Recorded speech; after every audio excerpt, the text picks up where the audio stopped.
دانش مہدی، programme خمار شب، اور ہمیشہ کی طرح پروگرام خمار شب کی دوسری لنک میں گل مہر آباد، جو کہ شکستہ شہر کی ظریف، رنگین اور شوریدہ داستان ہے، اور جس کے مصنف ہیں محترم جناب بریگیڈیئر عامر زاہد خان، جن کا قلمی نام ہے ازخ۔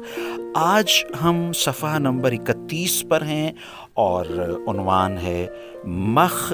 لکھتے ہیں محترم بریگیڈیئر عامر زاہد خان کہ ایسے میں خیالات کا زیر و بم الگنی پر دیر سے سوکھے کپڑوں کی طرح ہلکورے مارتا ہے۔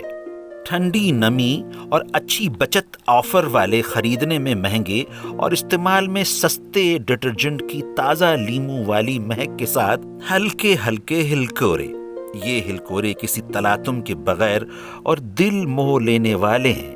اگر انہیں گراف پیپر پر درج کیا جائے تو فرسٹ ایئر کی فزکس میں موجودہ طول موج گویا ویو لینتھ کی طرح ایک صحت مندانہ ECG رپورٹ کے کیسے ہلکے ہلکورے بنیں گے۔ خواہشات کے فرسٹ ایئر بائیو فزکس کی نوخیز انگڑائیاں ابھی تک ظالم سماج کی بھاپ خارج کرتی گرم استری تلے روندی نہیں گئیں۔ تلاطم تلاطم تلاطم، تلاطم میں ہم تم ہیں، ہم تم میں کہیں گم، ایک ہم اور بس تم تلاطم۔ گل مہرآباد کی فضا میں بسی مہک کچھ دبیس تو کچھ بسیط ہے۔ ایسے عالم میں گورنمنٹ کالج جاتے نوجوان راستہ بدل کر کسی باغ یا کھلے مقام کی طرف چل پڑنے پر آمادہ ہیں۔ چڑھتے موسم کے تابع ان کا پروگرام آوارہ گردی ہے۔ باورچی خانے میں موجود امی جان کو چولہے کی تپش بھلی لگ رہی ہے اور آج کھانا معمول سے زیادہ لذیذ بنے گا۔ آوارہ گرد لونڈے جب سیر سپاٹے سے لوٹیں گے تو حسب معمول کھانے پر ٹوٹ پڑیں گے۔ اسی اثنا میں رادھا بھابھی بھرپور نیند لینے کے بعد جب نہا کر بال سکھانے دھوپ میں آئیں تو گھر کے سبھی چھوٹے بچوں کو بھی سیڑھیاں چڑھنے کا موقع مل گیا۔ اتنے لوگوں کو دیکھ کر منڈیر کی اوٹ سے بلی نکل بھاگی۔ پیچھے پیچھے ایک موٹا سا بلا بھی مخ مخ کرتا برآمد ہوا۔ رادھا بھابھی کا نام رضیہ تھا، مگر ایک تو مولوی صاحب سے انہیں یہ معلوم ہوا کہ حرف زواد کی صوت زواد بلکہ قدر سخت دال والی دواد سے ادا ہوتی ہے، اس لیے ان کے نام رضیہ کی درست ادائیگی رضیہ نہیں بلکہ رضیہ ہوئی۔ دوسرے یہ کہ نشیلی طبیعت رضیہ VCR پر فلم بینی کی بہت ہی رسیاں تھیں۔ ان دو عوامل سے مجبور ہو کر پہلے وہ رضیہ سے رضیہ کے سروپ میں آئیں۔ رضیہ نے رضیہ نہیں بھایا تو کوئی ادھورا وعدہ یک دم انہیں رادھا کر گیا۔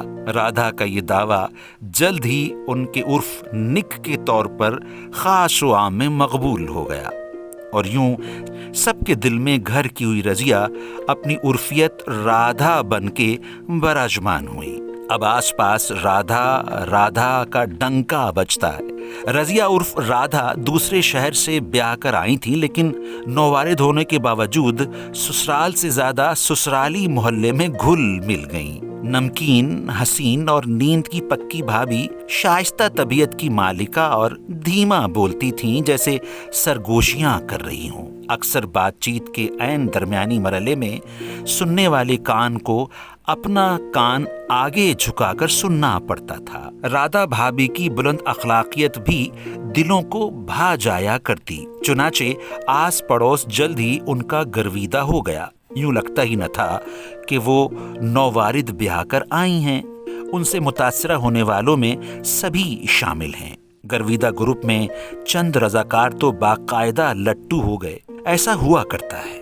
فہرست تو طویل ہے، مگر خلاصہ یوں ہے کہ ان کو پسند کرنے والوں میں پاس پڑوس کی بڑی بوڑھیاں، ارد گرد بسی کنواری بچیاں، بزرگ، جوان اور لڑکے لپاٹے سبھی شامل ہیں۔ ہاں بھائی، لڑکے بھی ان کو بہت پسند کرتے ہیں۔ بھابھی بھی تو ان سب کا دل موہ لینے اور گرویدہ کیے رکھنے کا گر اچھی طرح جانتی ہیں۔ تو صاحبو، اس طرح سے اور آج سے ہم نے نیا عنوان گویا مخ کو پڑھنا شروع کر دیا ہے۔ اسی طرح سے ساتھ رہا کیجئے، اسی طرح سے پروگرام خمار شب کے دوسرے لنک میں گل مہر آباد کی تحریر کو سنا کیجئے اور داد و تحسین دیتے رہا کیجئے محترم جناب بریگیڈیئر عامر زاہد خان کو، جن کا قلمی نام ہے ازخ اور جن کی تحریر بہت دلکش ہے، ان کی شخصیت کی مانند۔